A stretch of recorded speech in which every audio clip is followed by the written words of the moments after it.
ಇದು ನನ್ನ ಡೇಟ್ನ ಲಾಗ್ ಆಗಿದೆ. ನಿನ್ನೆ ಬೂದಿ ಎಲ್ಲ ಮುಚ್ಚಿದ್ರಲ್ವ, ಉರಿ ಎಲ್ಲ ಕೊಟ್ಬಿಟ್ಟು ಮಡಕೆಗಳಿಗೆ ಇವತ್ತೆಲ್ಲ ತೆಗ್ದಿದ್ರು ನೋಡಿ. ದೀಪಗಳು ಮಡಕೆಗಳು ಎಲ್ಲ ತೆಗ್ದಿದ್ದಾರೆ.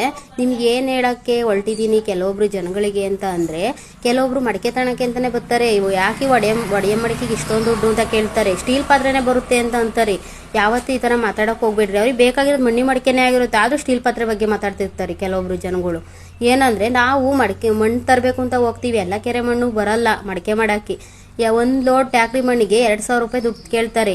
ಹಾಗೆ ಆ ಒಣ ಮಣ್ಣು ತಗೊಂಬಂದು ನಾವು ನೆನೆ ಹಾಕಿ ನೀರು ಬಿಟ್ಟು ಹದ ಮಾಡಿ ಮಡಕೆಗೆ ರೆಡಿ ಮಾಡ್ಕೋಬೇಕು. ಅದರಲ್ಲೂ 2 ಸಲ ತುಳಿದು 2-3 ಸತಿ ಅದರ ಕಲ್ಲಿದ್ರೆಲ್ಲ ತೆಗ್ದಾಕಿ ರೆಡಿ ಮಾಡ್ಕೋಬೇಕು. ಮಡಕೆ ಎಲ್ಲ ಮಾಡಿ ತಿಗ್ರಿ ಮೇಲೆ ಮಾಡೋಕ್ಕಾಗುತ್ತೆ. ಸೊಂಟ ಬಗ್ಸಿ ಮಡಕೆ ಮಾಡಬೇಕು, ಅಷ್ಟೊಂದು ಕಷ್ಟ ಇರುತ್ತೆ. ಮಡಕೆ ಮಾಡಿದ್ಮೇಲೆ ಒಂದ್ಸಲ ತೊಟ್ಟಾಕೋದಲ್ದಲೆ ಇನ್ನೊಂದ್ಸಲ ಫಿನಿಶಿಂಗಿಗೆ ಇನ್ನೊಂದ್ಸಲ ತೊಟ್ಟಾಕಬೇಕು. ತೊಟ್ಟಾಕಿ ಅವಾಗೆ ಬೂದಿ ಎಲ್ಲ ತೆಗೆದು ಅವನ್ನೆಲ್ಲ ಒಣಗಿಸಿ ಜೋಡಿಸಿ, ಮತ್ತೆ ಮಳೆ ಬಂದರೆ ಸೌದಿ ಎಲ್ಲ ನೆಂದರೆ ಅವಾಗೆ ಸುಡೋಕ್ಕಾಗಲ್ಲ, ಬಿಸಿಲೇ ಇರಬೇಕು.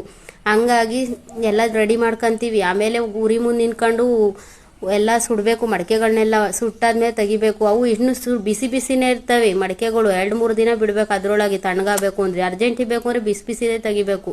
ಸುಡ್ತಿರ್ತವೆ, ಬಟ್ಟೆ ಹಿಡ್ಕೊಂಡು ತಕ್ಕೊಂಡು ತೆಗ್ದಿಡ್ಬೇಕು. ಇಷ್ಟೆಲ್ಲ ಕಷ್ಟ ಇರುತ್ತೆ. ಅಷ್ಟೊಂದೆಲ್ಲ ಮಾತಾಡ್ತಾರೆ ಜನಗಳು. ಒಡೆದೋಗ ಮಡಕೆಗೆ ಯಾಕೆ ಅಷ್ಟೊಂದು ದುಡ್ಡು ಅಂತ ಕೇಳ್ತಾರೆ. ಯಾವತ್ತೂ ಈ ಥರ ಮಾಡೋಕೆ ಹೋಗ್ಬೇಡ್ರಿ. ಯಾರಿಗೆ ಆದರೂ ಅಷ್ಟೇ ಒಂದು ಮಿನಿಮಮ್ ರೇಟ್ ಅಂತ ಕೊಡ್ರಿ. ಸುಮ್ಮನೆ ಯಾಕೆ ಅಷ್ಟು ಇಷ್ಟು ಅಂತ ಯಾರ ಮುಂದೆ ಬೆಳೆ ತರಕಾರಿ ಬೆಳೆನೇ ಆಗಿರ್ಬೋದು, ಯಾವುದೇ ಒಂದು ಬೆಳೆನೇ ಆಗಿರ್ಬೋದು, ಯಾವತ್ತೂ ಹಿಂಗೆ ಮಾತಾಡಬೇಡ್ರಿ ಅಂತ ಹೇಳ್ತಾ ಈ ವಿಡಿಯೋನ ಹೆಂಡ್ ಮಾಡ್ತಾ ಇದ್ದೀನಿ. ಓಕೆ, ಬಾಯ್, ಟೇಕ್ ಕೇರ್.